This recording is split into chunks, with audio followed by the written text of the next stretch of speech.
Good. Did you buy this? Yes. We had it as an abandoned property, so I just saw the cars. There. I am God. Okay. I'm a sovereign. Okay. Be little court. This is a civil matter. It's not. It's a civil matter. No, and it's I not. told you what it is. This is you trespassing.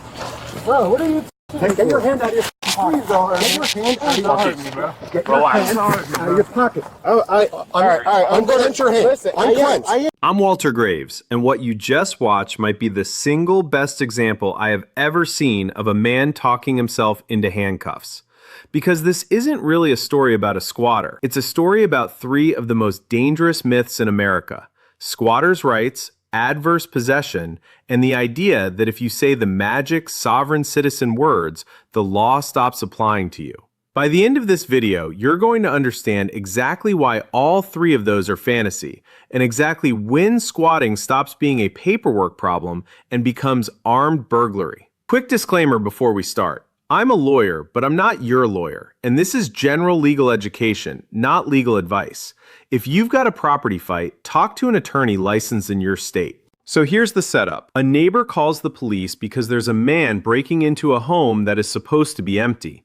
And when the officers get there, this is not their first rodeo with this guy. They tell him directly, "You already got kicked out of here once, you already got arrested once, and you keep coming back." So right away, understand the posture. The police already know this man does not live here. They have been here before. And watch the very first exchange because the whole case is in it. The officer asks, "Did you buy this?" And the man says, "Yes." He says he has paperwork. He says he has the combinations to all the locks. He asks the officers to please just get off his property. He is calm, he is confident, and he is completely legally wrong. Let me show you why. Let's start with the magic words he keeps using, because this is the heart of it: adverse possession. He literally hands the officer a document and calls it a notice of claim of adverse interest, recorded at the county clerk's office. What is this? Notice of claims of adverse interest. Thank you, sir. This looks legit. And in his mind, that piece of paper makes him the owner. So let's talk about what adverse possession actually is, because it is a real thing, it's just nothing like what he thinks. Adverse possession is an ancient doctrine that says if you openly, continuously, and exclusively occupy someone else's land for a very long time, out in the open, treating it as your own, against the owner's interest, and the real owner does nothing about it for that entire period, you can eventually ask a court to give you title. The key words there are very long time and ask a court. In New Jersey, where this happened, that period is 30 years. 30 years for a normal property. And this man, by his own admission, had been there for 3 months. 3 months against a 30-year requirement. That's not a technicality he's a little short on. He's off by 29 years and 9 months. And here's the part people miss. Even if you do somehow occupy a property for that entire period, adverse possession does not happen automatically. There is no form you file that flips the deed into your name. You have to file a lawsuit, what's called a quiet title action, and a judge has to rule that you've met every single element. Until a court signs that judgment, you own nothing. So a printed notice from the county clerk's office means exactly nothing about ownership. Recording a document doesn't make it true. The clerk just files what you hand them. It's like writing yourself a check from someone else's account and saying, well, it's in writing. Which brings me to the second crime hiding in plain sight here. When this man took a fake document claiming ownership and recorded it with the county, he didn't help his case. He committed a brand new felony. It's called tampering with public records or filing a false instrument, depending on the state. Putting a fraudulent deed or claim into the official property records is its own serious crime. And sure enough, that is one of the exact charges he ended up facing. His big legal strategy was itself a felony. Now let's talk about the sovereign citizen stuff, because he leans all the way into it. He tells the officers he's an heir, that he's a sovereign being, that he is God, that the bank doesn't even own money, that the state has no jurisdiction over him. He uses that whole vocabulary. And I want to be really clear about this, because a lot of people online genuinely believe this works. It does not. Not once. Not ever. The sovereign citizen theory, the Moorish theory, the idea that you can opt out of the law by declaring yourself sovereign or by adding words to your name has been tested in court thousands of times, and it is lost every single time. Courts have called these arguments frivolous, gibberish, legally meaningless. There is no secret clause, no treaty, no special status that makes the law not apply to you. Judges don't get nervous when they hear it. They get annoyed, and then they rule against you. Saying you don't consent to jurisdiction has the exact same legal effect as saying you don't consent to gravity. Okay, so now the man keeps saying a phrase that sounds powerful. He says, "This is a civil matter. Take me to court." And the officer keeps telling him, "No, this is you trespassing." So who's right? Here's the line, and it's important. When you have an actual tenant, somebody who moved in under a real lease and stopped paying, that genuinely is a civil matter. You have to evict them through the court. You cannot just throw them out. That's the rule that protects renters, and it's the rule squatters try to hide behind. But that protection has limits, and this man blew through every one of them. He didn't have a lease, he broke in. The officer asks him point blank, "Did you cut the locks and change them again like you did last time?" Breaking into a building and staying there isn't a civil matter. That's burglary and criminal trespass. And here's the detail that turns this from bad to very bad. During the arrest, the officers find a knife in his waistband. Breaking into a dwelling while carrying a weapon is how a regular burglary becomes armed burglary, a far more serious felony. So when he's shouting that this is just a civil matter, he is standing in someone else's house that he broke into with a knife on him, having recorded fake ownership papers. That is about as far from a civil matter as you can get. Now watch what he says when they tell him to prove he owns the place. He flips it. He says, "Prove to me you own it. Take me to court."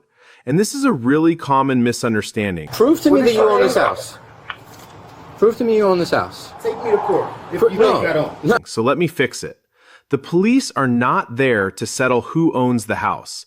That's not their job, and they don't have to prove anything to him. They got a call about a break-in. Their job is to figure out if a crime is happening right now.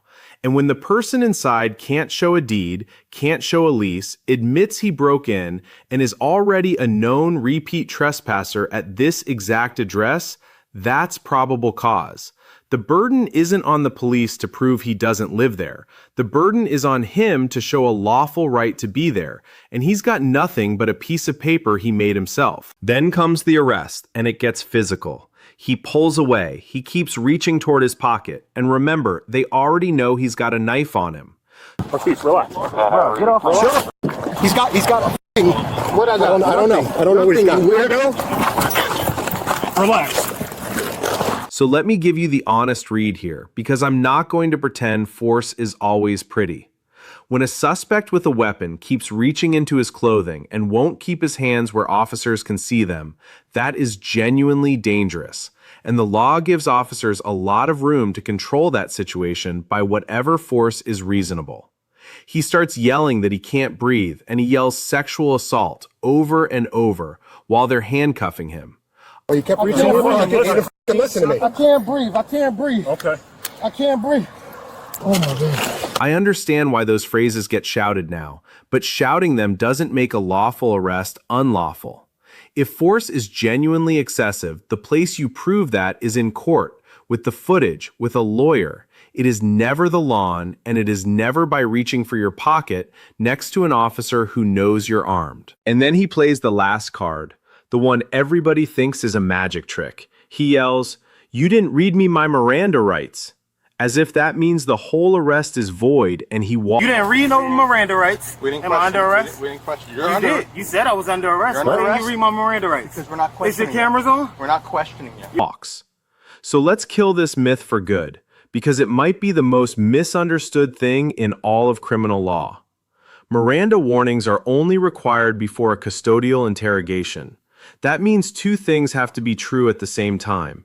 You're in custody, and the police are questioning you. If they arrest you and they don't ask you any questions, they don't have to read you anything. And listen to what the officer actually says back to him. He says, We're not questioning you. He's exactly right. Not reading Miranda doesn't undo an arrest, and it doesn't drop the charges. The only thing it can ever do is keep your answers to police questioning out of evidence. If they never questioned you, there's nothing to keep out, and the arrest stands. Miranda is not a get-out-of-jail-free card. It never was. I'll also say this. Throughout all of this, the man hurls some genuinely vile, racist threats at the officers, telling them they're going to pay, that they'll be extinct. I'm not going to repeat the language, but legally, that matters too, because true threats against law enforcement aren't protected speech, and yes, making threats toward the officers became one of the charges as well. You can be as angry as you want. You don't get to threaten people. So let's add it all up, honestly. By the time this is over, this man is charged with felony armed burglary, theft, criminal mischief, making threats toward law enforcement, and tampering with public records, plus obstruction and disorderly conduct. Every single thing he thought was protecting him, the adverse possession paper, the sovereign citizen speech, the "it's a civil matter" line, the Miranda demand, every one of them was either meaningless or actively another crime. He didn't lawyer his way out, he talked his way into a stack of felonies on camera. So what do you actually do with this? A couple of things. If you own a property that sits empty, even for a little while, check on it, put up a camera, and if someone moves in, call the police immediately and report it as a break-in, not a tenant dispute. The faster you involve law enforcement before anyone can manufacture fake paperwork, the better. And if you ever see one of those online courses or gurus selling you adverse possession secrets or sovereign citizen freedom, telling you that you can claim a house with the right document, understand that you are looking at a scam that ends in handcuffs. The people selling it are not in those houses. The people buying it are the ones on the body cam. Here's the honest takeaway. There was never a version of this where this man wins. Not because the system is rigged against him, but because he built his entire defense out of things that simply are not real. The law is not a magic spell. You don't beat it with the right words on the right paper. You beat it by actually being right, and he never was. I'm Walter Graves. If this cleared up squatters' rights and adverse possession for you, do me a favor and subscribe, because the next case I break down might be the one that protects your home. I'll see you there.